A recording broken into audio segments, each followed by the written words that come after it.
Σεβασμιότατοι Άγιοι Αρχιερείς, σεβαστοί μου πατέρες και αδελφοί και αδελφές.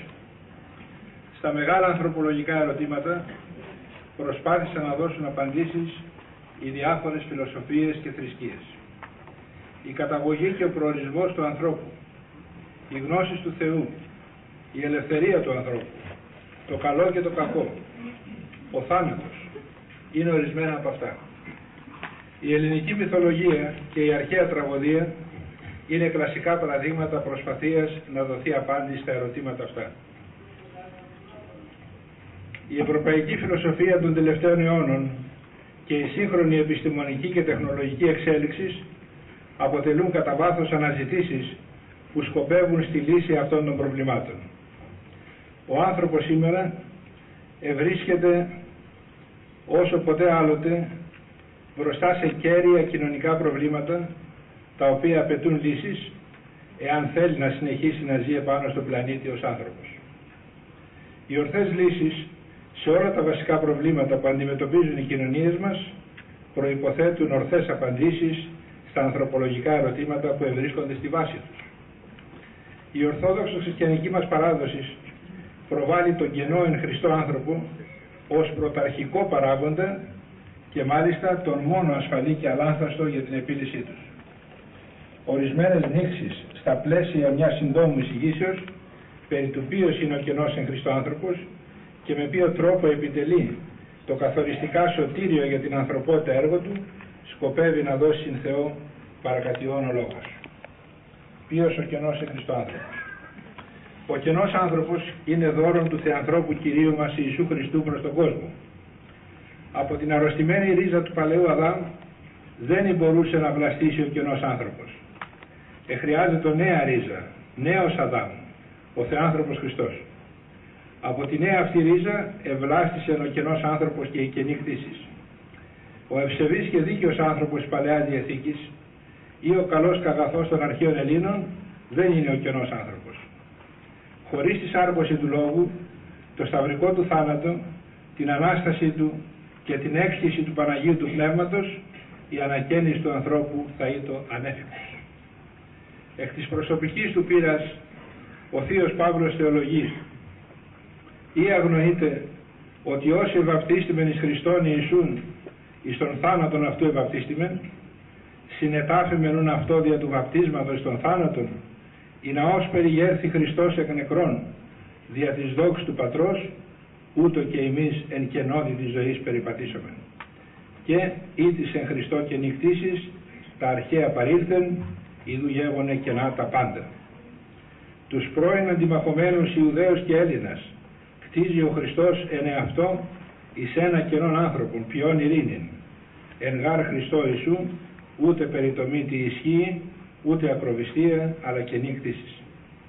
Ο άνθρωπος επιτυγχάνει την ανακαίνιση όταν συμμορφούνται προς την εικόνα του κτίσαντος αυτόν Χριστού. Κολασσαΐς Γ.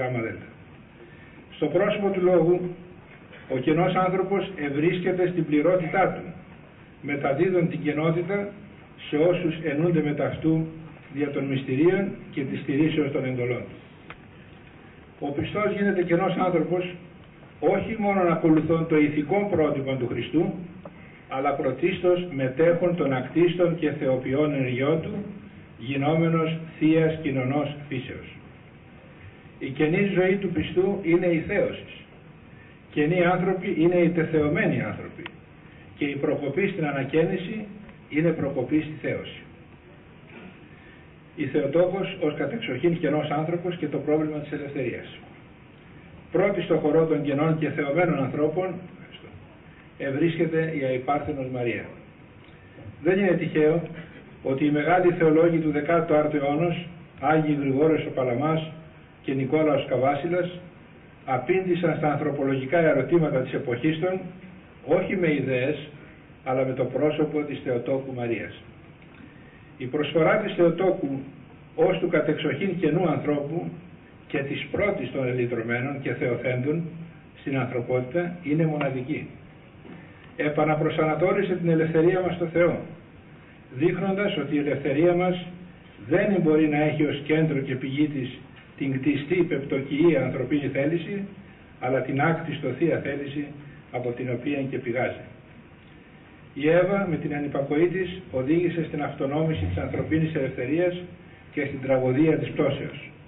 Η νέα Εύα, η Θεοτόκος, με την τελή αγάπη και υπακοή της, που συνοψίζεται στο ιδού Κυρίου γέννητό με κατ' το ρήμα σου, λύει την τραγωδία αυτή και εισάγει στον κόσμο την αληθινή ελευθερία, την ελευθερία της αγάπης, αποδεικνύοντας ψεύδο ελευθερία, την ελευθερία του εγωισμού που εισήγαγαν στον κόσμο η πρώτη Εύα και ο πρώτος Αδάμ. Αυτή η προσφορά της ελευθερίας Παρθένου στο Θεό ήταν απαραίτητη για τη σάρκωση του λόγου. Έπρεπε κατά τον Άγιο Καβάσιλα η Παρθένος να προσφέρει στο Θεό αγνή και καθαρά την ανθρωπίνη φύση. Αυτή την καθαρά φύση ανέμενε ο λόγος για να σαρκωθεί και αυτήν έλαβε από την Παρθένο, την ανέστησε και την εθέωσε. Η Παρθένος όχι μόνο συγκατετέθη για τη σάρκωση του λόγου, αλλά και συνεργάστη με το Θεό σε όλα τα στάδια της γεννήσεως και της κατά το ανθρώπινο αυξήσεως του Χριστού. Η συμμετοχή της στη σάρκωση του λόγου δεν είναι παθητική, αλλά ενεργητική. Η σάρκωση κατά τον Άγιο Καβάσιλα ήταν έργο όχι μόνο του Πατρός που ευδόκησε και της δυνάμεώς του που επεσκίασε και του πνεύματος που επεδήμησε, αλλά και της θελήσεως και της πίστεως της Παρθένου. Όταν η ανθρωπίνη ελευθερία συνεργάζεται εν αγάπη με τη Θεία Ελευθερία, τότε μπορεί να πραγματοποιηθεί ο ύψιστος προορισμός του ανθρώπου, που είναι η θέωση, και έτσι περισσότερον, στην περίπτωση της Παρθένου, η ανθρωπίνη φύση να γίνει Θεοτόκος. Έτσι δημιούργησε ο Θεός την ανθρωπίνη φύση, λέγει ο Άγιος Καβάσιλας, ή να γεννηθήνε δεήσαν την μητέρα παραυτής λάβει. Κατά τον Άγιο Γρηγόριο τον Παλαμά, η Παρθένος γίνεται πηγή και ρίζα της του γένους ελευθερίας.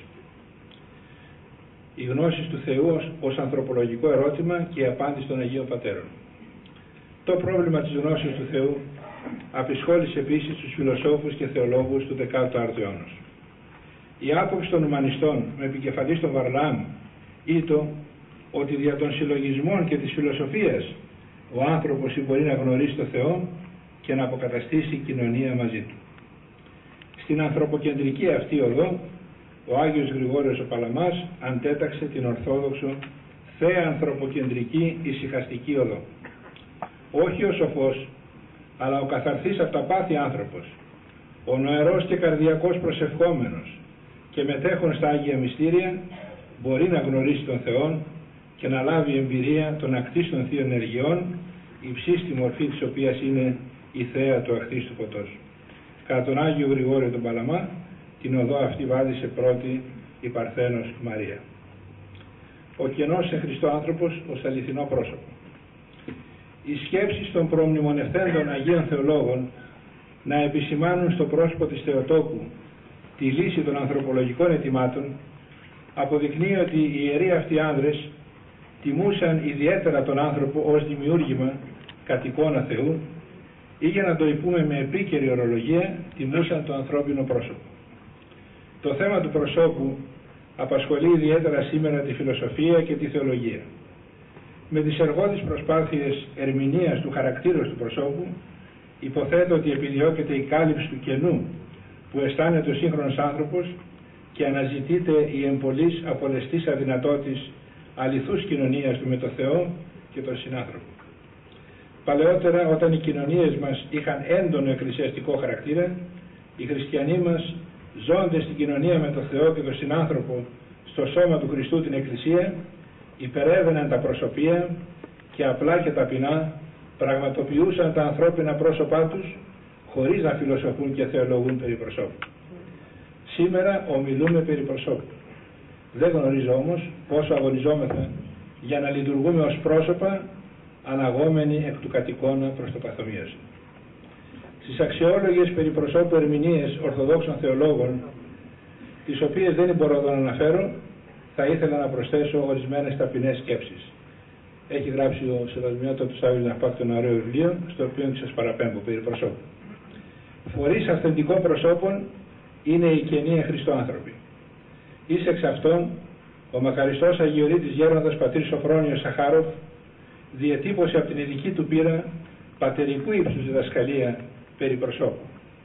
Γράφει χαρακτηριστικά: η υπόσταση συνιστά την εσωτά την αρχήν του απολύτου είναι, την αρχική και τελική αυτού διάσταση. Η υπόσταση του Θεού εκφεύγει παντός ορισμού, διότι ευρίσκεται πέραν των ορίων παντός ό,τι φέρει σφραγίδα ή ουδήποτε προσδιορισμού. Ακατάληπτος στην διάνοια γνωρίζεται υπαρκτικός και μόνον κατά το μέτρο της αυτοαποκαλύψεως του Θεού στον άνθρωπο.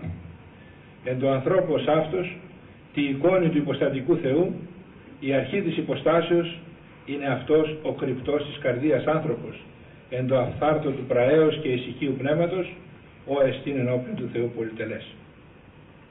Και η κτιστή αυτή υπόστασης υπέρκειται παντός ορισμού. Η επιστημονική και φιλοσοφική γνώση εκφράζεται διενιών και ορισμών.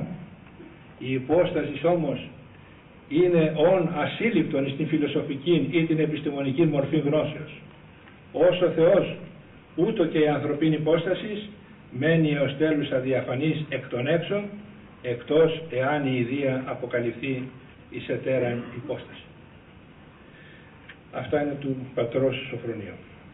Ο ίδιος καθιέρωσε ως βασική αρχή της θεολογικής του σκέψεως την υποστατική αρχή. Είναι όμως αξιοπρόσεκτο και αξιοσημείωτο ότι τον πατέρα Σοφρόνιο ενέπνευσε ο ταπεινός, άσημος και ολιγογράμματος αλλά θεοφόρος γέρον Σιλουανός ο Αθωνίτης, όπως λέγει ο ίδιος. Διευχών του Οσίου Πατρός μου Σιλουανού, ο Χριστός εφανέρωσε και εις εμέ έστω και εκ μέρους το μυστήριο του προσώπου υποστάσεως. Τα αυθεντικά πρόσωπα γεννούν εν Χριστώ άλλα αυθεντικά πρόσωπα. Δια των αυθεντικών προσώπων των γεννών εν Χριστώ ανθρώπων ανακαινίζεται η Εκκλησία, η κοινωνία και ο κόσμος. Όχι φανερά, αλλά μυστικά. Η Βασιλεία του Θεού κατά το λόγο του Κυρίου ου και έρχεται με τα παρατηρήσεως. Ορθώς έχει τονιστεί ότι η ησυχαστική ασκητική θεραπευτική μέθοδος αναδεικνύει τα αυθεντικά πρόσωπα. Θα ήθελα να σημειώσω ότι αυτή η μέθοδος λαμβάνει διαφορετική μορφή για τον ασκούμενο στην έρημο και ιερός ησυχάζοντα, για τον κοινοβιάτη μοναχό και για τον εντοκόσμο χριστιανό. Η τήρηση των εντολών του Θεού και μάλιστα της εντολής της αγάπης και η συνειδητή μυστηριακή ζωή και κατά δύναμην προσευχή αντικαθιστούν για τον εντοκόσμο χριστιανό τη γνωστή μυστική εργασία των ερημητών και τον οδηγούν στην τελειότητα. Ο πολιτισμός μας, πολιτισμός του μη ανακαινιστέντος ανθρώπου. Η αναφορά μας σε τρία βασικά ανθρωπολογικά ερωτήματα, την ελευθερία, τη γνώση του Θεού και το ανθρώπινο πρόσωπο, και στις απαντήσεις που προσφέρει σε αυτά ο κενός εν Χριστώ άνθρωπος, οδηγεί το λόγο στη σύγχρονη πραγματικότητα. Αυτή χαρακτηρίζεται από πολλά και δυσεπίλητα κοινωνικά προβλήματα, επειδή ακριβώς η εποχή μας δεν έδωσε ορθές απαντήσεις στα προαναφερθέντα και σε άλλα ανθρωπολογικά ερωτήματα. Είναι κοινή διαπίστωση ότι ο πολιτισμός μας, που θεμελιώνεται στον εγωισμό και στη φιλαυτία, είναι πολιτισμός αδιέξοδος, όπου οι άνθρωποι δεν αναπαύονται και ασφικτιούν. Αυτό ίσως είναι το μείζον κοινωνικό πρόβλημα. Η έλλειψη της αγάπης συνοδεύεται από αδικίες, εκμετάλλευση των ασθενεστέρων, καταπάτηση των ανθρωπίνων δικαιωμάτων, τοπικούς και ευρύτερους πολέμους. Η σύγχρονη κοινωνία επηρεάζεται καθοριστικά από τη διαφήμιση και την πληροφορική. Ισχυροί κοινωνικο-οικονομικοί παράγοντες δεν διστάζουν να χρησιμοποιούν τα μέσα αυτά με τον πιο αθέμητο τρόπο, προβάλλοντας παραδείγματος χάρη τα αισχρά και διεστραμμένα προγράμματα της τηλεοράσεως για να αυξήσουν τα κέρδη τους, αδιαφορώντας για τη ζημιά που προκαλούν στις ψυχές των ανθρώπων και μάλιστα των νέων. Η εικόνα γίνεται πιο ζωφερά όταν αναφερθούμε στην εγκληματική εμπορία των ναρκωτικών και στην εκμετάλλευση πτωχών γυναικών από τους σωματεμπόρους, ένα αποτρόπαιο σύγχρονο δουλεμπόριο. Εδώ πρέπει να σημειώσω ότι η πολυπλοκότητα των κοινωνικών δομών και οι ρόλοι που αναλαμβάνει ο άνθρωπος στην κοινωνία μπορούν να λειτουργήσουν ως αφορμές για ανάπτυξη της ελευθερίας του. Συνήθως όμως και απειλούν επικίνδυνα την προσωπική ελευθερία του. Και τούτο διότι οι κοινωνικοί θεσμοί επιβάλλονται με τρόπο που είτε καταλύει την ανθρωπίνη ελευθερία, ηλεκτρονικό φακέλωμα, υποταγή σε υπερπροσωπικές εν πολλοίς ανεξέλεγκτες αρχές, είτε νομιμοποιεί ατομικά δίθεν δικαιώματα εις βάρος της αληθούς κοινωνικότητας, από ποινικοποίηση μοιχείας, εκτρώσεις, αναρχία κτλ. Η ταυτόχρονη ύπαρξη ενός κοινωνικού ολοκληρωτισμού και μιας ατομοκρατικής ασυδοσίας στον πολιτισμό μας δικαιολογείται απόλυτα από τη ροπή του πεπτοκότος και μη ανακαινιστένος ανθρώπου, ο οποίος τίνει προς απόλυτη αυτονόμηση και ταυτόχρονα υποδούλωση, όπως φανερώνει η παραβολή του ασώτου και μη μετανοήσαντος ακόμη Ιού. Η οργάνωση οικονομίας σήμερα με βάση την ιδιοτέλεια και τον άκρατο συμφεροντολογισμό είναι επίσης ένα σοβαρό κοινωνικό πρόβλημα, διότι συντρίβει τα ανθρώπινα πρόσωπα. Όπως παρατηρεί ο καθηγητής Γεώργιος Μαντζαρίδης, το λάθος εδώ δεν βρίσκεται στην ανάπτυξη, αλλά στο είδος της αναπτύξεως. Βρίσκεται στη μονοδιάστατη και αφύσικη ανάπτυξη της οικονομίας, που έχει ως στόχο το κέρδος και όχι την εξυπηρέτηση των ανθρώπων. Και επειδή έχει ως στόχο το κέρδος, όχι μόνο δεν εξυπηρετεί τις ανάγκες των ανθρώπων, αλλά και τις εκμεταλλεύεται με κάθε τρόπο για την αύξηση του κέρδους. Η μόνη λύση στο αδιέξοδο αυτό μπορεί να είναι η σφαιρική ανάπτυξη του ανθρώπου ως ψυχοσωματικής ενότητας, που θα στηρίζεται στην ανιδιοτελή αγάπη. Αλλά η ανάπτυξη αυτή μέσα στη σύγχρονη κοινωνία φαίνεται να είναι ουτοπική. Ταυτόχρονα όμως η ανάπτυξη αυτή συμβαίνει να είναι και η μόνη βιώσιμη. Σοβαρότατο πρόβλημα αποτελεί και το οικολογικό, που κάθε ημέρα οξύνεται περισσότερο. Η γη μας σε λίγο δεν θα μπορεί να μας φιλοξενήσει. Η απληστία μετέβαλε τον άνθρωπο από βασιλέα της κτήσεως σε τύραννο και ανελαίητο εκμεταλλευτή. Ο άνθρωπος δεν φέρεται στη φύση με αρχοντιά και ευγένεια, αλλά με αγριότητα και παραλογισμό. Το συμφέρον τον τυφλώνει να μην βλέπει ότι γκρεμίζει το σπίτι του και θα μείνει άϊκος και απροστάτευτος. Τεράστιο επίσης πρόβλημα με σοβαρές συνέπειες στην βιολογική και ψυχική ισορροπία των ανθρώπων στις επόμενες γενναίες δημιουργείται με τις επεμβάσεις στον γενετικό κώδικα. Επειδή τα κριτήριά μας φαίνεται να είναι οίκιστα ηθικά, η φημολογουμένη κλωνοποίηση του ανθρώπου θα σημάνει την τραγική κατάληξη του εγχειρήματος. Νομίζω ότι το φαινόμενο αυτό είναι μια πολύ εγωιστική και ανθρωποκεντρική απάντηση στο μεγάλο πρόβλημα του ανθρώπου, το θάνατο. Ο πρόσφατος τέλος απεινής πόλεμος κατά της Σερβίας απέδειξε ότι η νέα εποχή και η νέα τάξη πραγμάτων αποτελούν σοβαρότατη απειλή κατά της ελευθερίας και της ζωής των ανθρώπων, που δεν αρέσουν στους ισχυρούς της γης. Οι δυνατότητες που δίνει η τεχνική για παρακολούθηση όλων των ανθρώπων χρησιμοποιούνται για την υποδούλωση πνευματική και ηθική όσων δεν θα ήθελαν να αποδεχθούν τη νέα τάξη. Ο κενός άνθρωπος, η λύση του αδιεξόδου του πολιτισμού μας. Είναι φανερό ότι τα κοινωνικά προβλήματα που αναφέρθηκαν προέκυψαν από τις εσφαλμένες απαντήσεις που ο πολιτισμός της εποχής μας έδωσε στα αντίστοιχα ανθρωπολογικά ερωτήματα. Τι μπορεί να κάνει ο κενός άνθρωπος για όλα αυτά που οδηγούν την ανθρωπίνη κοινωνία στην αποσύνθεση ή ακόμη και στην καταστροφή? Όσον αφορά τα παγκόσμια και εκ πρώτης όψεως άλυτα προβλήματα, νομίζω ότι η αποστολή των κενών ανθρώπων μπορεί να είναι μόνο προφητική. Με το παράδειγμά τους, το γραπτό και το προφορικό λόγο τους, να διεγείρουν και ευαισθητοποιούν συνειδήσεις, να καταγγέλνουν τη σύγχρονη ειδωλολατρία, να υποδεικνύουν τη φιλαυτία και την αποστασία από το Θεό ως αιτίες όλων των κακών. Όσον αφορά τη γενική φθορά και αποσύνθεση της κοινωνίας, κατά την εύστοχο παρατήρηση του πατρός Σοφρονίου, εκτός από σπάνιες σχεδόν περιπτώσεις, όλη η ανθρωπότητα ζει σε κατάσταση ακιδείας. Οι άνθρωποι έγιναν αδιάφοροι για τη σωτηρία τους. Δεν αναζητούν τη Θεία Ζωή. Περιορίζονται στα σχήματα της αρκικής ζωής, στις καθημερινές ανάγκες, στα πάθη του κόσμου και τις συμβατικές πράξεις. Αυτός ο εμπαθής και άρρωστος κόσμος έχει κατεξοχήν ανάγκη από τους υγιείς κενούς εν Χριστώ ανθρώπους. Ο κενός άνθρωπος στον παλαιό κόσμο αποτελεί μια σιωπηρά αλλά και δυνατή μαρτυρία και διαμαρτυρία για τη γενικότερη πνευματική αρρώστια του κόσμου, έστω και αν γίνεται ένα είδος σαλούδια Χριστών.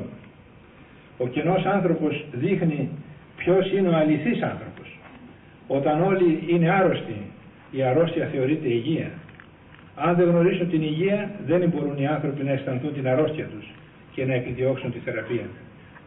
Ο κενός άνθρωπος με την ανιδιοτελή αγάπη του φέρνει την αγάπη μεταξύ των ανθρώπων, αναπαύει τις ψυχές τους, δημιουργεί μέσα στον έρημο κόσμο όαση θεανθρωπίνης κοινωνίας. Κατά το λόγο του Αγίου Σεραφείμ του Σαρόφ, όταν ο άνθρωπος ειρηνεύσει με το Θεό, χιλιάδες άνθρωποι θα έρθουν να ειρηνεύσουν κοντά του. Τέτοιοι κενοί άνθρωποι δεν έλειψαν ποτέ από την αγιωτόκο Ορθόδοξο Εκκλησία μας. Όχι μόνο μεταξύ των κληρικών και μοναχών, αλλά και μεταξύ των λαϊκών. Αυτοί αποτελούν το άλας της γης, συγκρατούν την κοινωνία μας από την τελική σύψη και τον αφανισμό, μας παρηγορούν και φωτίζουν. Οι κενοί εν Χριστώ άνθρωποι χριστομιμήτως χαίρουν με τα χαιρόντων και κλαίουν με τα κλαιόντων. Γι' αυτό και όταν κληθούν από το Θεό, αναλαμβάνουν γενικότερους αγώνες υπέρ της αληθείας, υπέρ των αδικουμένων και πασχόντων, υπέρ του φωτισμού και της κατά Χριστόν διαπαιδαγωγήσεως των ανθρώπων και των νέων. Αναφέρω ενδεικτικά το παράδειγμα τριών αγιοριτών ησυχαστών, του Αγίου Γρηγορίου του Παλαμά, του Αγίου Κοσμά του Ετωλού και του Οσίου Νικοδήμου του Αγιορείτου, που παρότι ήσαν ησυχαστέ και στην πράξη και στη θεωρία, ανέπτυξαν ευρύτατη ποιμαντική, ιεραποστολική και κοινωνική δραστηριότητα χάριν του πάσχοντος και κινδυνεύοντος λαού του Θεού.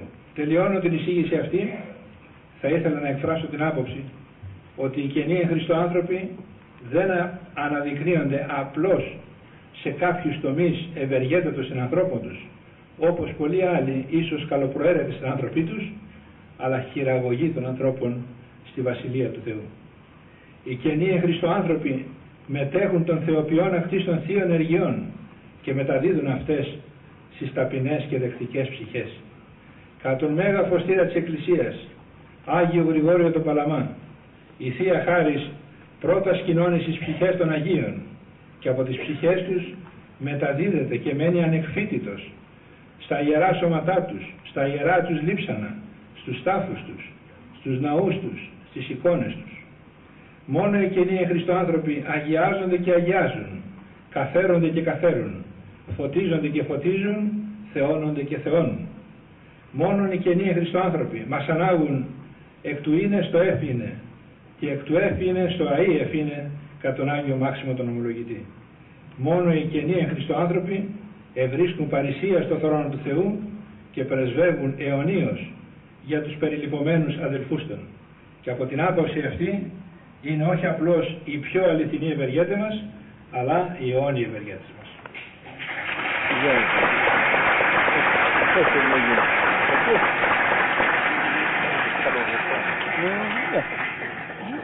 Νομίζω ότι εκφράζουμε τα συναισθήματα όλων των συνέδρων, εκφράσουμε τις ευχαριστίες μας στον Πατέρα Γεώργιο, διότι μας μετέφερε την άβραν την πνευματική, έστω και πολύ λίγο του Αγίου Νήμου όρους. Ευχαριστώ πάρα πολύ. Η αγγίγα ζωής δεν είναι πολυτέλεια. Είναι προϋπόθεση σωτηρίας. Εάν ο άνθρωπος δεν θεωθεί, δεν φωτιστεί από το φως του Αναστάντος Χριστού, δεν ενωθεί με τον Χριστό, δεν καθαρθεί από τα πάθη, δεν έχει ελπίδα σωτηρίας. Τώρα αυτή βέβαια η πορεία προς την θέωση είναι σταδιακή. Γι' αυτό οι Άγιοι Πατέρες λένε προηγείται η πράξη και έπεται η θεωρία. Και ακόμη λένε οι Άγιοι Πατέρες, το είπα άλλωστε και στην ομιλία μου, αν τον προσέξετε, ότι διαφέρει η μορφή της ασκήσεως δια τους εν τον κόσμο χριστιανούς από τους ασκητάς. Διότι ο άνθρωπος που είναι στον κόσμο περισσότερο θα σωθεί με την άσκηση της αγάπης και των αρετών του, της υπομονής, ταπεινοφροσύνης, της προσευχής, ό,τι μπορεί να κάνει ένας άνθρωπος στον κόσμο. Όμως, σε αυτόν ο οποίος ασκείται έτσι στον κόσμο, αποκαλύπτεται σιγά σιγά το φως του Χριστού και μπορεί να μην είναι το άκριστο φως, Όμως φωτίζεται ο νους του και λαμβάνει κάποιες εμπειρίες της Θείας Χάριτος, οι οποίες μπορεί να μην είναι οι εμπειρίες των νηπτικών που ήταν του πατρός Σοφρονίου του Έσεξ, αλλά μπορεί να είναι μια εμπειρία κατωτέρας βέβαια μορφής, πλην όμως εμπειρία της Θείας Χάριτος. Και οι πνευματικοί που είναι εδώ και μ' ακούνε ξέρουν πολύ καλά ότι οι χριστιανοί μας που εξομολογούνται και κάνουν αγώνα λαμβάνουν τέτοιες εμπειρίες. Είναι εμπειρίες Θείας Χάριτος αυτές. Και αν ο χριστιανός δεν λάβει την εμπειρία της Θείας Χάριτος, τι κάνει τότε στη ζωή του? Βέβαια αυτοί οι οποίοι θα αγωνιστούν περισσότερο για την τελειότητα μπορεί να αξιωθούν και το άκτιστο πώς. Δεν σημαίνει όμως ότι όποιος δεν δει σε αυτή τη ζωή το άκτιστο πώς υπό τη μορφή που το είδαν οι θεόπτες, Άγιοι, δεν θα λάβει και την χάρη του Θεού, δεν θα ενωθεί με τον Θεό. Γι' αυτό λοιπόν νομίζω ότι και ο Άγιος Παλαμάς στις ομιλίες του οδηγεί τους ανθρώπους στη μετάνοια, στη δικαιοσύνη, στην αγάπη, στην υπομονή, στην πραότητα, όμως δεν τους κρύβει ότι τελικός σκοπός είναι και η θέωση. Δεν ήταν το κήρυγμά του η θέωση, το καθημερινό του κήρυγμα δεν ήταν. Αλλά δεν έκρυψε και αυτό. Και μάλιστα όταν τέθη το ερώτημα, μπορούμε να μιλάμε για τη θέωση, ενώ εμείς είμαστε τόσο μακριά από τη θέωση. Ο Άγιος Παλαμάς λέει το εξής: μα άμα δεν μιλάμε για τη θέωση ως ύψιστον σκοπό της ζωής μας, που είναι το 100%, και μιλάμε για το 10%, το 10% δεν το επιτύχουμε εύκολα. Και μετά δεν θα έχει τίποτα να αγωνιστούμε και θα πέσουμε και στην υπερηφάνεια, ότι πετύχαμε. Ενώ άμα ξέρουμε ότι έχουμε να πετύχουμε τη θέωση και απέχουμε τόσο από τη θέωση, αυτό και ταπείνωση μας δίδει, αλλά και το αγωνιστικό μας φρόνημα ενισχύει, ώστε να αγωνιζόμαστε πάντοτε για αυτό το οποίο είναι το τελειότερο και το ανώτερο. Σήμερα η περιθεώσεως διδασκαλία της Εκκλησίας νομίζω ότι είναι ιδιαίτερα ανάγκη να φανερωθεί, ιδίως για την νεολαία μας, διότι τα παιδιά μας σήμερα και ο κόσμος γενικότερα δεν θέλει ένα χριστιανισμό ηθικιστικό. Θέλει ένα χριστιανισμό εμπειρίας. Θέλει ο άνθρωπος να λάβει εμπειρία της Θείας Χάριτος. Θέλει αυτό το εν Χριστώ ζήν να λάβει την εμπειρία του το εν Χριστώ ζήν. Θέλει τη μίμηση του Χριστού, αλλά με ορθόδοξον έννοια. Γιατί υπάρχει μίμηση του Χριστού με δυτική έννοια και υπάρχει μίμηση του Χριστού με ορθόδοξον έννοια. Αυτά δεν χρειάζεται από τώρα, έχουν γραφεί και είναι γνωστά θεολογικώς. Λοιπόν, αυτή η μίμηση του Χριστού είναι η θέωση. Το καθομοίως είναι η θέωση. Αυτά λοιπόν είναι τα δικά μας και μάλιστα πολλοί που καταφεύγουν σήμερα στα γιόγκα, σε όλα αυτά, καταφεύγουν γιατί ψάχνουν να βρουν μια εμπειρία, την οποία εμείς δεν τους προσφέραμε με το καθηγητικό μας έργο. Δεν τους είπαμε ποτέ ότι θέλεις εμπειρία θείας επισκέψεως, δεν χρειάζεται να πας στις ανατολικές θρησκείες, ούτε να κάνεις αυτές τις ασκήσεις οι οποίες είναι ανθρωποκεντρικές. Αυτές υπάρχουν στην Εκκλησία μας. Υπάρχει στην Ιερά Προσευχή. Και γι' αυτό βλέπουμε τα παιδιά και αυτά που παίρνουν στο Άγιον Όρος αναπαύονται σε αυτά. Διότι θέλουν τέτοιες εμπειρίες. Θέλουν τον Θεό, εμπειρία του Θεού. Δεν θέλουν να ακούνε περί Θεού. Θέλουν να ενωθούν με τον Θεό.